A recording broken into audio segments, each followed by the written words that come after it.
Hello, everyone. My name is Gary Baumgarten, but I expect you already know that. And I welcome you to this latest discussion on Zoom and on YouTube. And I don't know where else we're going to post this, on my blog and on Facebook.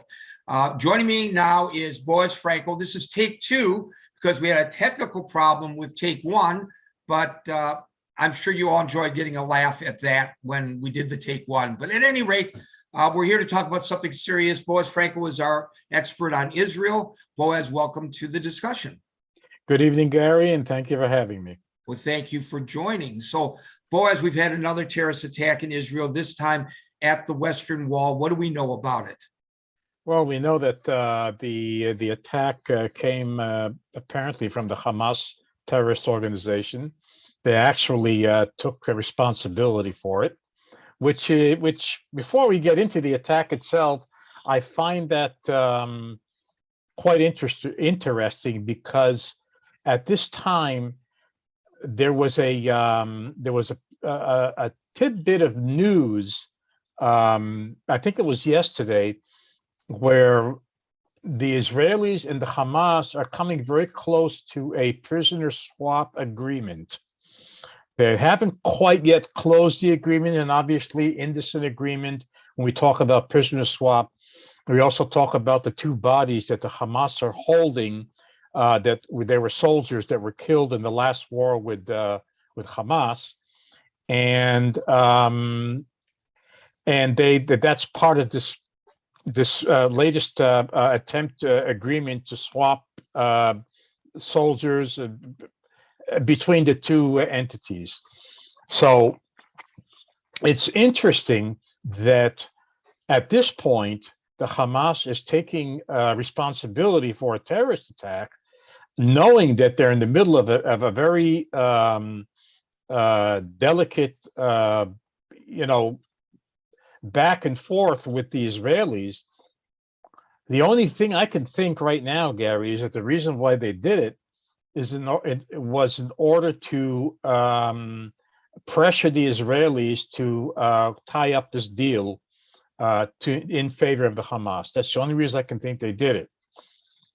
So in this case, and we know that recently, since suicide bombings don't seem to be the terrorist weapon of choice anymore, or at least not with the prevalency that it used to be, most of the attacks that we have seen in recent months and maybe years have been using knives or rudimentary guns. I think they call them Carlos guns. These are guns that are put together with like jury-rigged guns, I guess is the best way to describe them. And they tend to jam, they tend to misfire, they tend to be not so accurate. This fella was armed with a sophisticated assault weapon, the kind that only an army might have. And it is alleged, and Hamas seems to be in agreement with the allegation, that it was provided to him by Hamas. So this was a far more sophisticated attack. The attack itself is different. Yes. Number one, the kind of weapon that the Hamas, this terrorist, was using, but it's also the we haven't had an actual shooting attack for quite a while in the old city of Jerusalem, and normally, normally I shouldn't use the word normally, but usually these attacks were knife attacks. It was a lone Arab, well, I'm not going to say lone, but an Arab armed with a knife, either male or female, would attack the either soldiers or civilians with their knives. And that's how it's been actually for years. Now they're starting to use, now this is the first time that they actually started to use guns or rifles, firearms. Military grade firearms. Right. And does that mean that there is a change in the attitude, in the intensity of these terrorist attacks? I don't think so. Why all of a sudden they're using live ammo? That question remains to be answered. All I can tell you is that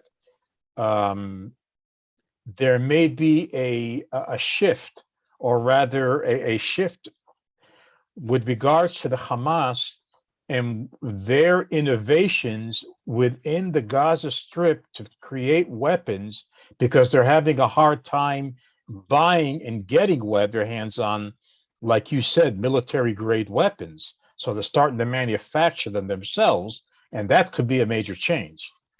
Well, I don't know whether this particular weapon was manufactured themselves. I think this one probably they purchased, and how they gained them, that would be very interesting to know. But in this case, the terrorist who was eliminated, as the Israelis like to call it, by the police, attacked people as they left the Western Wall, the holiest of holy sites for the Israelis, for the Jews, that is. And I think he shot 5 people, one fatally. One of the victims was a rabbi who was just coming back from praying at the wall.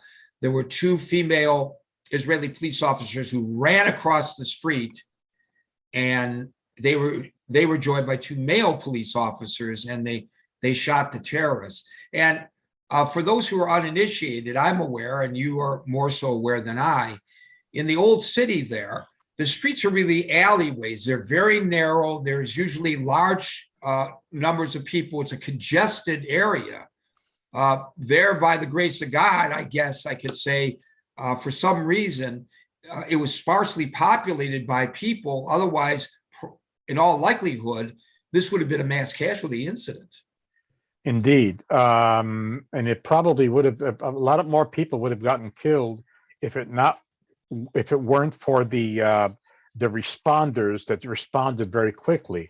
Quick responders is a matter of training, and it's also a matter of being used to anything that could happen at any time. This is the old city of Jerusalem. You have a mixture of Jews, Arabs, Christians, Armenians. You have 4 different quarters, but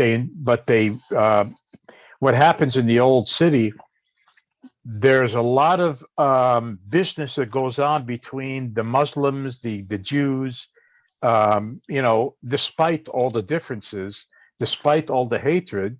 When it comes to making money, a lot of them put all that aside, all these merchants, and you have a lot of mixing. So the point I'm trying to make is that it's a normal thing to see Arabs walking around in the Jewish quarter and Jews walking around in the Arab quarter.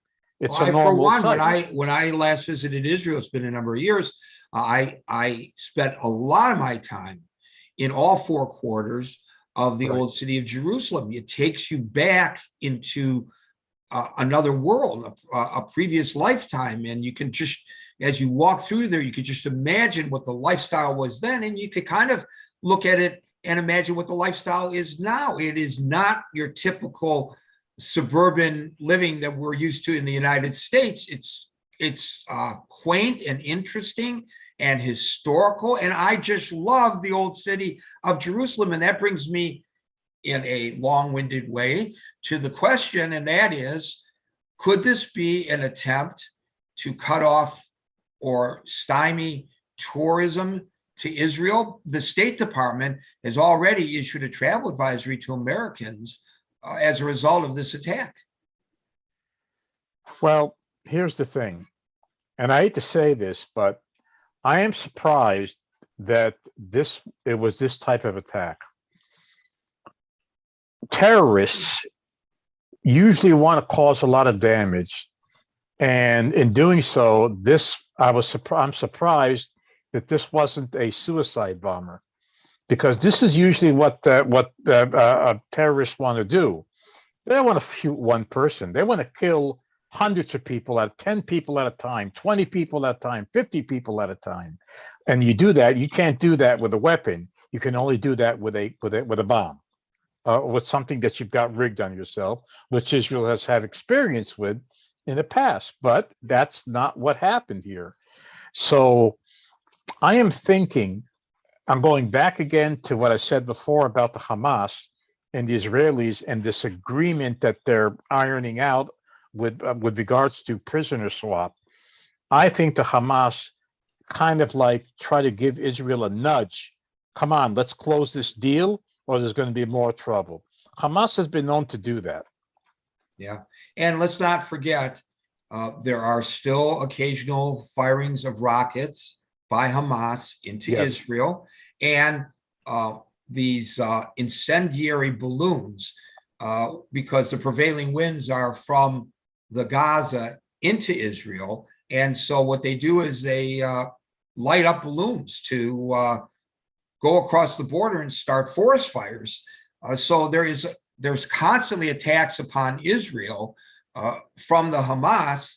And of course, then we sometimes see the retaliatory attacks, and the government is always under pressure from people in the Israeli populace who say, just wipe them out. And they try to use restraint, but no matter what they do, they're going to get criticized for what some people consider to be an excessive response to the attacks from Hamas. It's interesting that one would ask, what is it about the Hamas that all of a sudden they have an interest in doing attacks in the old city of Jerusalem? Because you would say, okay, so if they want to pressure the Israelis, they would fire a couple of rockets, or as you had mentioned, incendiary balloons. The issue here is Jerusalem. And when it comes to Jerusalem and attacks in Jerusalem or anything extraordinary that happens in Jerusalem, it has a ripple effect all over the world. And that, of course, comes back to Israel in the form of pressure, political pressure from different countries and whatnot, which is what the Hamas is trying to do. So I think this attack was an attempt by the Hamas to pressure Israel to come to that agreement. Again, I'm going back to the agreement all the time because it smells and tastes like a pressure tactic. So the Israelis are very innovative, as we know, in many areas, not just when it comes to weaponry, but also when it comes to medicine, and when it comes to innovations on the internet and the devices that we use all the time, our cell phones. A lot of that is a result of research in Israel. One of the things that the Israelis have been very successful at is shooting down missiles, which have increasing range to the point where recently missiles landed just at the outskirts of Tel Aviv. So they're going a lot further. Some of these missiles, they're not guided very well, but they're picking up additional range that are being fired from Gaza. I don't know how familiar you are about this, and I don't mean to put you on the spot, but I'd like to ask you about this electromagnetic so-called invisible shield that the Israelis have developed. Well, there isn't a lot of information out about it yet, but basically this, well, you call it an electromagnetic invisible shield. What it is actually, it's a new technology that you can find this technology actually on YouTube. The Americans have it. And what is it actually? It is the next generation of shooting down these rockets that are coming in from the Gaza Strip. Shoot them down with what? No, not with missiles, but with a laser beam. This is what we're talking about here. What it is, basically, it's a very concentrated laser that is focused on the incoming rocket, and it basically heats it up until it explodes, because the rocket basically contains explosives. And if you get it hot enough, it's going to explode. And that's basically what this laser does. And of course it would be a lot faster too. It's not so much its respawn time, but the firing time. You're not firing a missile, which takes time to go from the launcher and hit the target. This is a laser beam that is traveling, well, theoretically, at the sound of light, rather at the speed of light. Mm-hmm. Right. Yeah. Well, Boaz, thanks for your insight as always. Let's hope that this is an isolated case. I was just talking to a close personal friend of mine who happens to live in the same city as you do. And I suggested maybe a trip to Israel would be something that we would enjoy together. And she said, absolutely, that's something I would like to do. these kinds of attacks only dissuade people from going. And I don't know what percentage of the gross national product that Israel produces is based on tourism, but I know it's a large chunk of their economy. I don't know exactly how much it is, but I mean, I can take an educated guess, probably about 10 to 15%.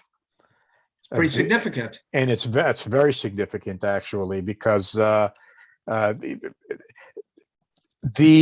historical value of the land of Israel is not just to the Jewish people. No, of course not. It encompasses the Christians, it encompasses the Muslims, it encompasses the Armenians, it encompasses the Russian, everybody, almost everybody, as a matter of fact. Oh, yeah. Well, my first trip to Israel, I went with a devoutly Catholic friend of mine, and I was interested in seeing all of the Jewish historical locations, and we went to those. But he was interested in walking the Stations of the Cross, seeing where Christ was born, seeing where his tomb was. And we actually went to the Red Sea, and he bought a 2-liter bottle of Pepsi. And he opened the bottle of Pepsi, and he poured the Pepsi out, and he filled it from the water of the Red Sea because he wanted holy water to bring back to the United States. So it's got significance to us. Not quite the Red Sea. You're talking about the Jordan River. Might have been the Jordan River, the Sea of Galilee. I don't know. I don't know Christianity. It's the Jordan River, because at the Jordan River is where you get baptized. I see. Well, not me, but he would, yes, knowing him, he would have gotten baptized a second time. Boaz Frankel, thanks for joining me. And then maybe the next time we talk about Israel, it's because of something positive. Like I hope so, Gary. I hope so. Cure to COVID. They're working on it. Maybe they'll do it. I hope so. I certainly hope so, Gary. Okay. You be well. Thank you, Gary. Thank you for having me. To everybody listening and watching, thank you very much. Catch you the next time. Until then,